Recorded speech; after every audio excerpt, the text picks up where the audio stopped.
Hello my dear viewers, I am Vishwanath Vishwa reviews. పెద్ద పెద్ద స్టార్లు కోట్ల బడ్జెట్తోనే మంచి సినిమా తీయాలనుకుంటే అది ఒక ఎడ్డమావే ఈ రోజుల్లో. ఎందుకంటే కంటెంట్ లేకుండా స్టార్లు బడ్జెట్ ఉన్నంత మాత్రాన మంచి సినిమా రూపొందిస్తుందనే గ్యారంటీ ఏమీ లేదు. అందుకు నిర్మాత దర్శకుడు ఎవరూ గ్యారంటీ ఇవ్వలేరు.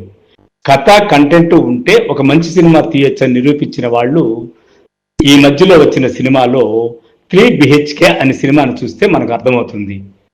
ఓపికగా చూస్తే ఇది ఒక మంచి సినిమానే అని చెప్పవచ్చు.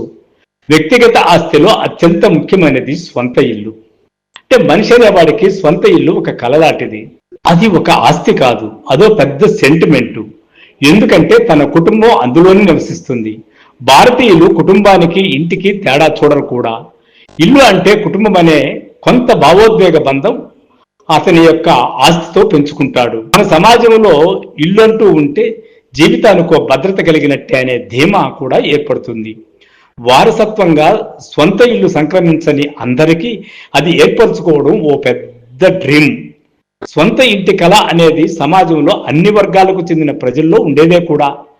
మొత్తంగా ఇంటి చుట్టూ బోలెడన్ని కళలు, అభిరుచులు, ఆశయాలు, భావోద్వేగాలు మనిషి జీవితంలో ముఖ్య పాత్ర వహిస్తాయి. సంపన్నులు ఎలాగైనా సొంత ఇంటిని ఏర్పాటు చేసుకోగలరు.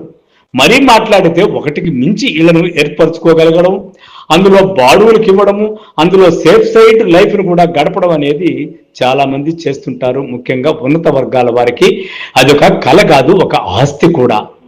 అయితే ఎటొచ్చి మధ్యతరగతి, దిగువ మధ్యతరగతి వారికే అదో పెద్ద కళ. అల్పాదాయ వర్గాల వారికైతే అదో అంతని ద్రాక్షపండే.